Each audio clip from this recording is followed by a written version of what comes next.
I'm going to show you how easy it is to install this wired Ring doorbell. The first thing you have to do is turn off the power to your doorbell and chime at the breaker.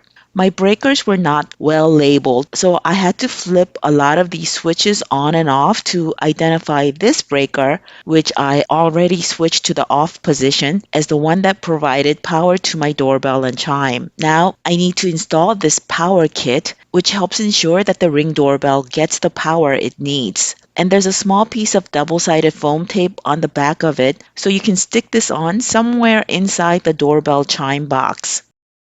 The top box is my doorbell chime, and with most doorbell chimes, you can just pull the cover off. I'm just using a voltage tester to confirm that the wires are not live. I'm peeling off the paper to expose the sticky surface, and I'm attaching the power kit on the side so that it's not near any moving parts of the doorbell chime, but the power kit wires can reach the 2 screws. I need to loosen the 2 screws to which the existing wires are attached. I'm not going to take these wires off. They need to stay in place, and then I'm going to slide in the power kit wires under the screws so that they make good contact with the existing wires. It doesn't matter which power kit wire is connected to which terminal.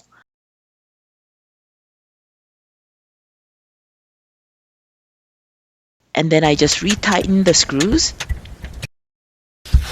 and I'm done with this part. Now this is my existing doorbell, and if I install the Ring doorbell in the same place, it's going to see this.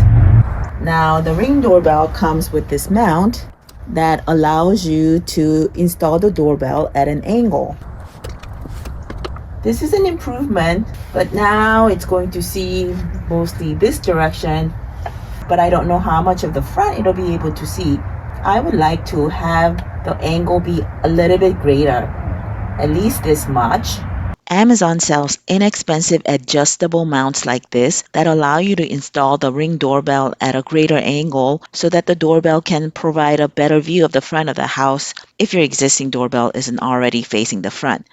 And I'm going to put a link to it in the description box below in case you want to get one.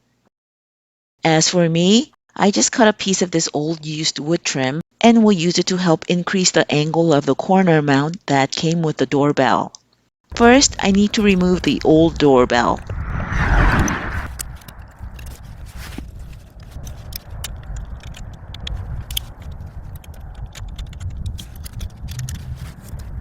I'm going to nail in this small piece of wood trim right here.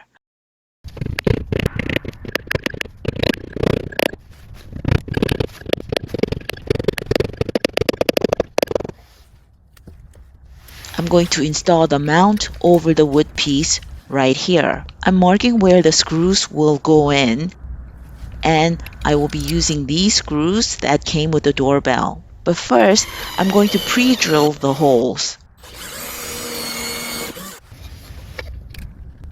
Pre-drilling makes it easier to drive in the screws into wood.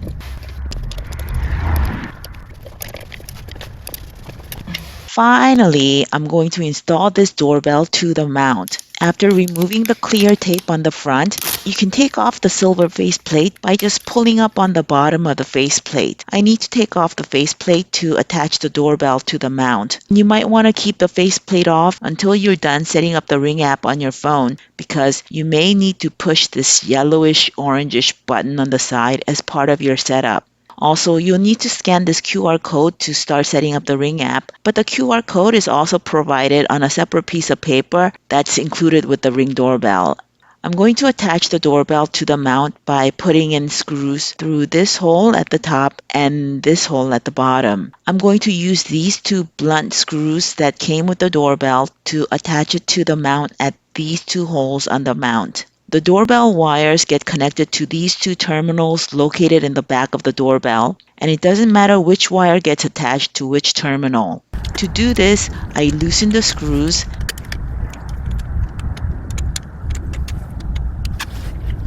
and then loop the wires around the screws and then tighten the screws.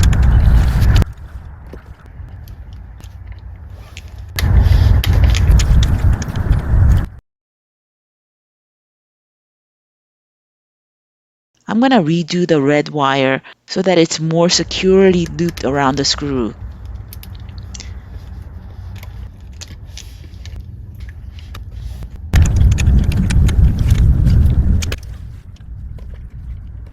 This is much better now. I just push the wires back into the hole and I'm using the blunt screws to attach the doorbell to the mount. After you snap on the faceplate, secure it in place by screwing in just one of these tiny screws through the hole at the bottom of the faceplate and into the hole at the bottom of the doorbell using this star-shaped screwdriver that also came with the doorbell. This is how my install of the doorbell looks from the top. I'll be caulking around the wood piece and then painting it later so that it doesn't rot.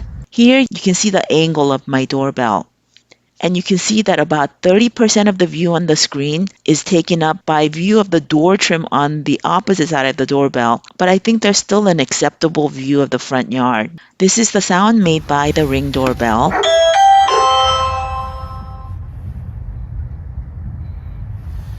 And I open the door so you can hear that both my chime inside and the doorbell outside ring when someone presses the doorbell.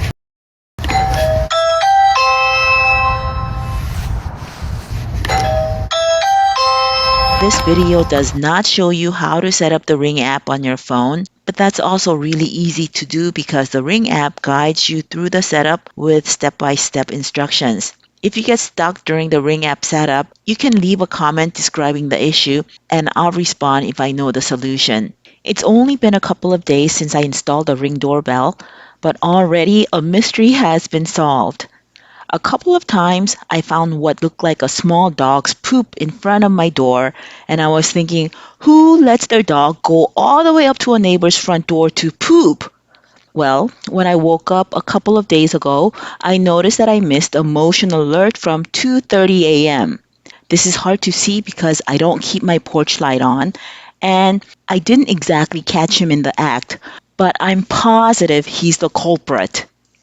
Wait, did he just pee?